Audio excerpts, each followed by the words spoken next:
Kurang jalan aja.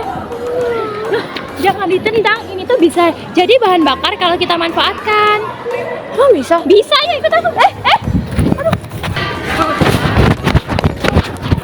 Assalamualaikum warahmatullahi wabarakatuh. Halo teman-teman, perkenalkan kami finalis Omniset 2025. Batik merupakan warisan budaya Indonesia yang tidak hanya bernilai seni, tetapi juga memiliki kontribusi ekonomi yang signifikan.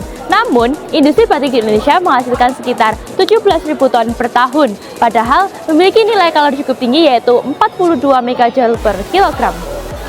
Selain itu, Indonesia memiliki potensi biomasa yakni limbah backlog jamur.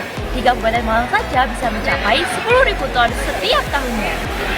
Di sisi lain, UMKM tahu skala kecil masih menggunakan kayu bakar maupun LPG yang semakin langka dan harganya semakin naik. Padahal, pembakaran kayu bakar menghasilkan emisi CO2 sekitar 1,8 sampai 2,5 kg CO2 per kilogram kayu, sedangkan LPG menghasilkan 3,0 kg CO2 per kilogram LPG. Oleh karena itu, saya Cici Santika Dan saya ada Cacina Slamia. kami dari MTSN Malang di Omniset Islamic Junior High School akan memaparkan hasil penelitian kami yang berjudul Inovasi Biokokas berbasis limbah malam batik dan backlog jamur untuk bahan bakar alternatif UMKM tahu. Tujuan dari riset ini yang pertama, mengembangkan biokokas berbasis limbah malam batik dan juga backlog jamur.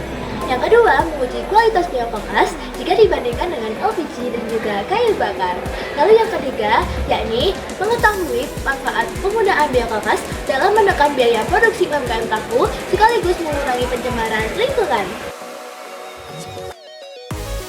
Tahap yang pertama, yakni mengambil limbah malam batik dan backlog jamur. Selanjutnya, backlog jamur yang sudah diambil dijemur dengan menggunakan panas matahari hingga kering. Setelah itu, jika ingin membuat variasi pirolisis, maka harus dipirolisis terlebih dahulu selama 3 jam dengan suhu 350 hingga 400 derajat Celcius. Kemudian, backlog jamur yang sudah dipirolisis atau dikeringkan dicampur dengan limbah linin malam batik dengan perbandingan 10:90 sampai dengan 50:50. Berikutnya dicetak dan dipadatkan menggunakan mesin pres dengan tekanan 2 ton dan tahap terakhir biokokas siap untuk digunakan. Agar memudahkan penggunaan biokokas, kami menciptakan desain kompor sendiri dengan adanya kipas di dalamnya. Selain itu, kami juga sudah melakukan uji fixed karbon, kadar air, kadar abu, volatilometer, dan nilai kalor di Politeknik Negeri Malang. Serta, kami juga melakukan uji emisi di Dinas Perhubungan dan melakukan uji tekan di Universitas Brawijaya. Dan kami juga sudah melakukan uji coba kompor kepada UMKM tahu.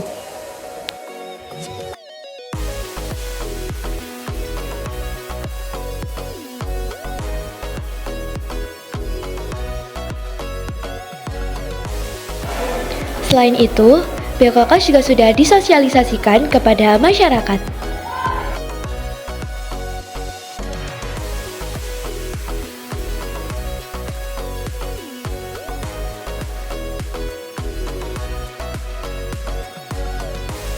Penelitian ini menghasilkan 2 variasi, yang mentah dan yang dipirolisis, serta menghasilkan 5 komposisi di setiap variasinya, mulai dari 10% sampai dengan 50%.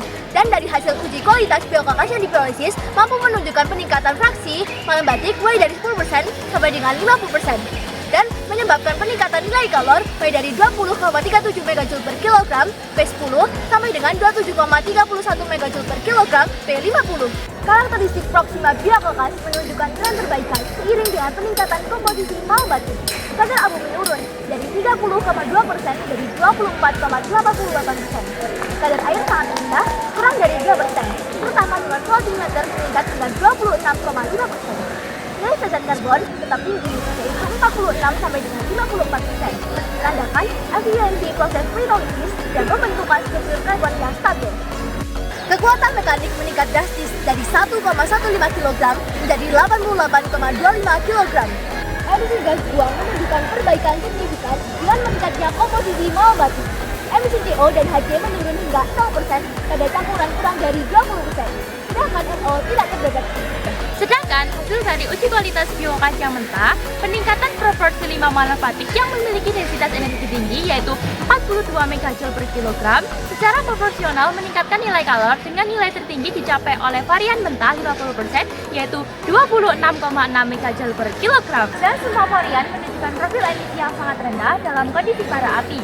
Emisi NOx dan HC secara konsisten tidak terdeteksi 0% ppm pada semua varian, membuktikan pembakaran bersih yang bebas polutan Udah berbahaya. ini mulai ini.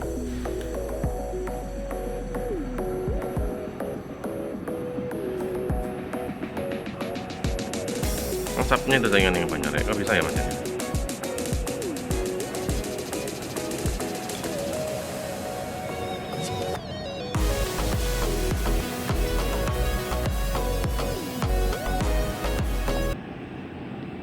Dan berdasarkan analisis nilai kalor, karakteristik emisi, dan biaya produksi, varian mentah 40% ditetapkan sebagai formulasi yang paling optimal, yaitu 24,7 MJ per kilogram, dengan efisien yaitu 1.200 per kilogram, dan ramah lingkungan, emisi NOx dan HC sama dengan 0% untuk diterapkan pada industri kecil.